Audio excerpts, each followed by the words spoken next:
رسول اللہ وعلی آلک واصحابک یا سیدی یا حبیبی یا حبیب اللہ الصلاۃ والسلام علیک یا رسول اللہ وعلی آلک واصحابک یا سیدی یا حبیبی یا حبیب اللہ۔ میں تو کچھ اور ذہن بنا کے بیٹھا تھا، لیکن بعض مرتبہ محفل کا جب رنگ تبدیل ہو جائے تو بندے کو بھی تبدیل ہو جانا چاہیے۔ تو پہلے کیونکہ حافظ صاحب نسبت کی بات کر رہے تھے اور تذکرہ چھڑا حضرت بلال کا، پھر حضرت بلال سے بات ہوتی ہوتی سرکار کے روزے پر آ گئی۔ اور آج خوشی کی بات بھی ہے، شاید کچھ لوگوں نے خبریں سنی ہوں کہ بارش کا پہلا قطرہ رحمت کی شکل میں ہم پہ آ چکا ہے۔ تقریباً ایک مخصوص کوٹا حج کرنے والوں کو مل رہا ہے۔ انشاءاللہ کرم ہوگا، کرم ہوگا، کرم ہوگا، اور لگ یوں ہی رہا ہے کہ سرکار اب راضی ہو رہے ہیں انشاءاللہ۔ مل کے پڑھیں الصلاۃ والسلام علیک یا رسول اللہ وعلی آلک واصحابک یا حبیب اللہ۔ گرامی قدر حضرات، عزت اسی کی ہوگی جو میرے نبی کی عزت کرے گا۔ یہ بابا جی کے کوئی لفظ میڈ ان پاکستان نہیں تھے، بلکہ قرآن اور حدیث کا خزانہ تھا۔ ٹھیک ہے نا جی؟ یعنی میں نے اکثر ان کی جو باتیں سوچتا ہوں، دیکھتا ہوں، پورے ایک جملے کے اندر ایک تقریر ہے۔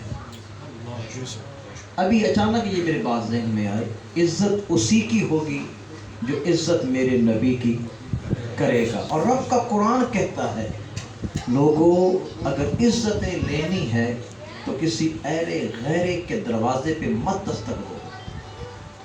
اگر عزت لینی ہے تو سرکاری لوگوں کے پاس مت بیٹھا کرو۔ اگر عزت لینی ہے تو دنیا داروں کے دروازوں کو مت کھٹکھٹایا کرو۔ عزتوں کا دروازہ اگر ہے تو رب کعبہ کے پاس، عزت کا دروازہ اگر ہے تو حسنین کے نانا کے پاس، عزت کا دروازہ اگر ہے تو اہل ایمان کے پاس۔ رب کا قرآن کہتا ہے وَلِلَّهِ الْعِزَّةُ وَلِرَسُولِهِ وَلِلْمُؤْمِنِينَ وَلَكِنَّ الْمُنَافِقِينَ لَا يَعْلَمُونَ۔ عزتیں اگر لینی ہیں تو کسی منافق سے عزت لینے کا راستہ نہ پوچھو، کسی منافق سے عزت کے حصول کا میتھڈ نہ پوچھو، بلکہ رب کے قرآن کو پڑھ لو، حسنین کے نانا کے فرمان کو پڑھ لو، اہل سیاح کی گفتگو کو پڑھ لو، تمہارا ایمان تازہ ہوتا جائے گا۔ جب اس راستے پہ چل پڑو گے تمہیں کعبہ بھی نظر آ جائے گا، کعبے کا کعبہ بھی نظر آ جائے گا۔ وَلِلَّهِ الْعِزَّةُ، ساری عزتیں کس کی ہیں؟ رب کعبہ کے پاس۔ عزتوں کا مالک کون ہے؟ حسنین کا نانا۔ عزتوں کا مالک کون ہے؟ ایمان والا۔ یہ کس کا اعلان ہے؟ یہ میرا اعلان نہیں، یہ رب کعبہ کے قرآن کا اعلان ہے۔ دیکھو تو صحیح، رب کعبہ ایمان والے کو عزت کتنی عطا کرتا ہے۔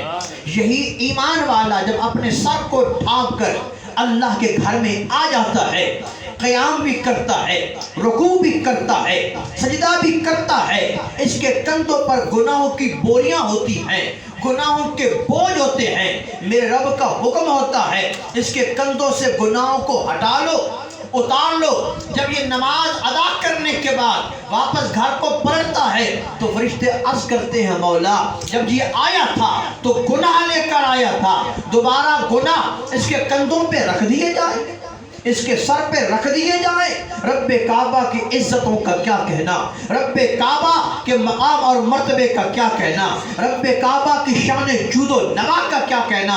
رب کعبہ قدرت کی زبان سے اعلان کرتا ہے میرے فرشتوں یہ میرے گھر میں آیا تھا، آج اس کو میں نے عزت والا بنا کر بھیجنا ہے، اس کو پروٹوکول دینا ہے، آج میں اس کو گارڈ آف آنر دینا ہے، آج میں اس کو ریسپیکٹ دینی ہے، اس کو عزت دینی ہے، تاکہ زمین والوں کو بھی پتہ چل جائے، عرش والوں کو بھی پتہ چل جائے، جو رب کعبہ کے حضور جھک جاتا ہے رب کعبہ اسے اپنی جنت کا مالک بنا دیتا ہے۔ نعرہ تکبیر، اللہ اکبر، نعرہ رسالت، نعرہ حیدری، نعرہ